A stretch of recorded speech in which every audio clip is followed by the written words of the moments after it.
Last spring, the Thomas Jefferson Area Coalition for the Homeless, better known as TJACH, approached Initiative reCOVER to design a supportive housing community for Charlottesville's homeless population. We are a team of architecture students with Initiative reCOVER, and we produced a design for the supportive housing community entitled the Haven House.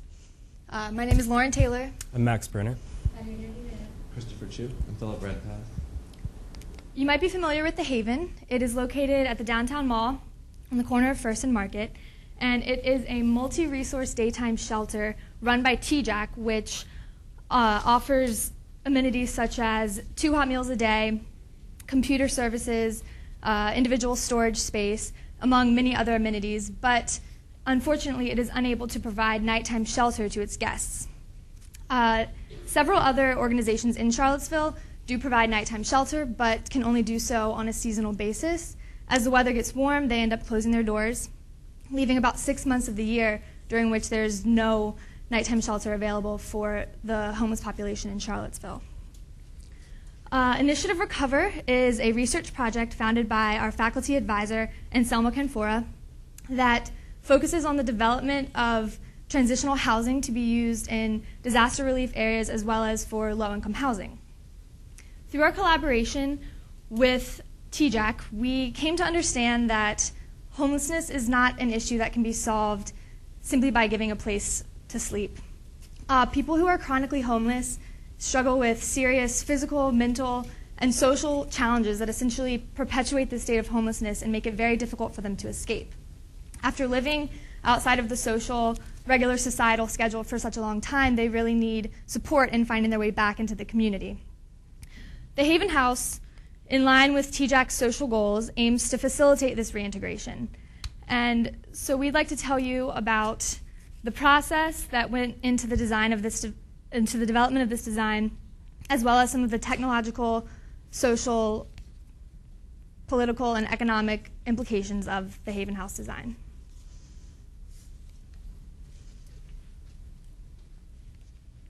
We spend much of our time working at the School of Architecture in a collaborative studio environment.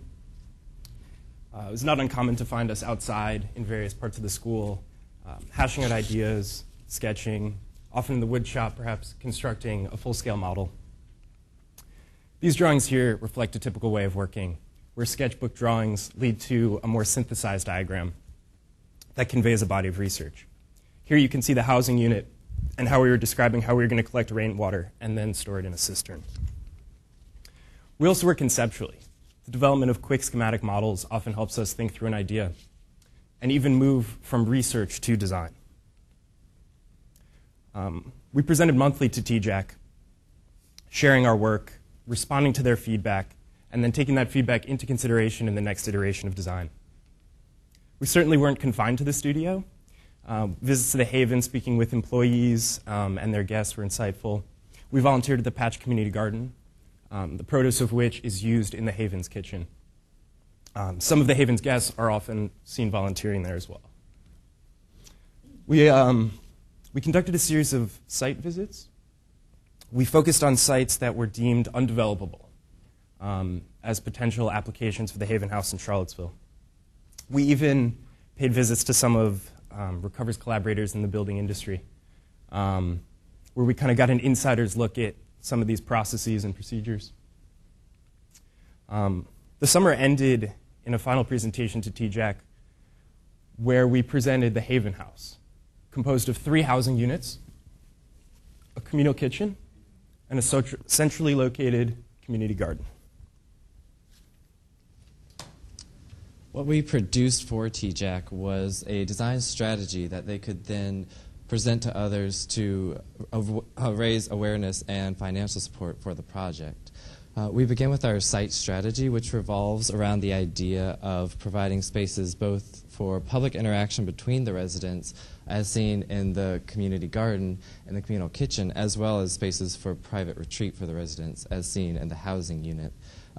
Over to my right is an example of the housing unit next to the community kitchen.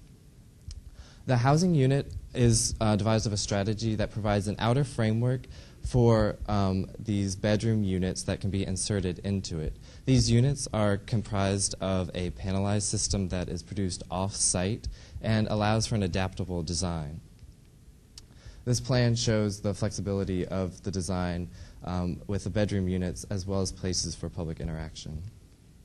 The bedroom units provide 3 basic necessities: a place to sleep, which relieves the residents of the stress of having to find a place to sleep at night, a place to store belongings so that the residents can begin to acquire their own possessions and call them their own, and a place to do work, an example of which might be to manage their finances or to apply for jobs. These units are meant to be adaptable to accommodate the various needs of the residents. So while a typical bedroom might accommodate a single resident, they can also be expanded because of this panelized system that we use to accommodate families and couples.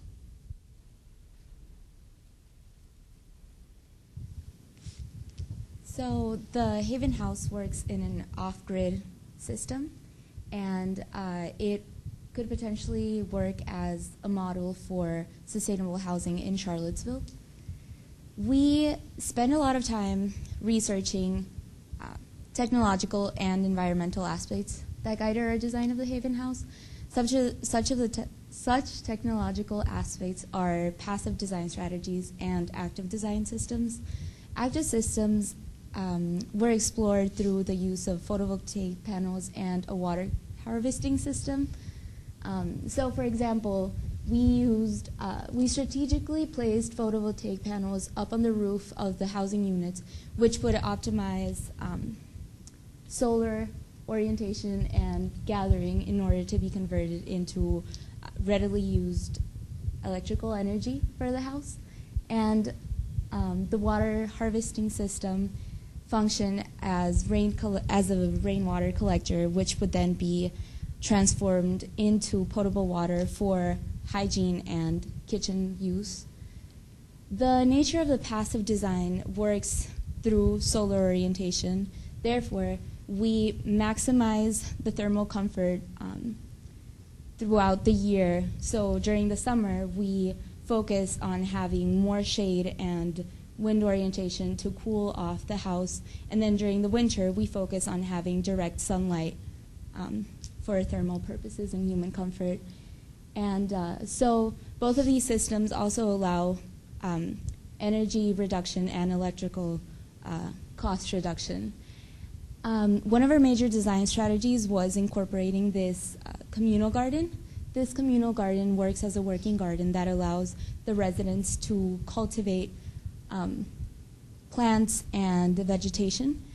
This vast variety of vegetation allows for soil improvement. It also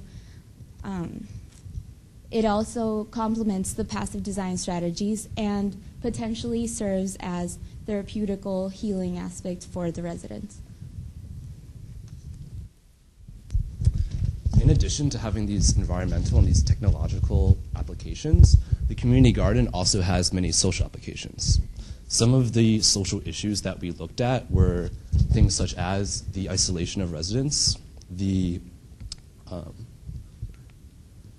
social skills of residents, and also the resulting perceptions the community has of the homeless.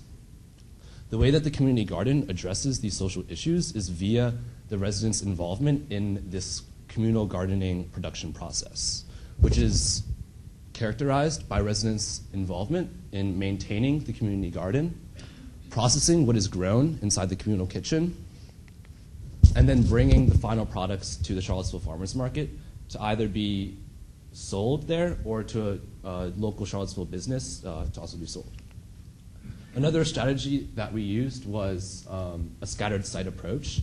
In the scattered site approach, it's an integrative approach which seeks a neighborhood to host our housing community, creating a mutual beneficial relationship in which the host community gains access to this communal garden and communal space. The housing residents are being located on a non-isolated site, and there's the opportunity created for social interaction between these host neighborhood residents and the housing community residents.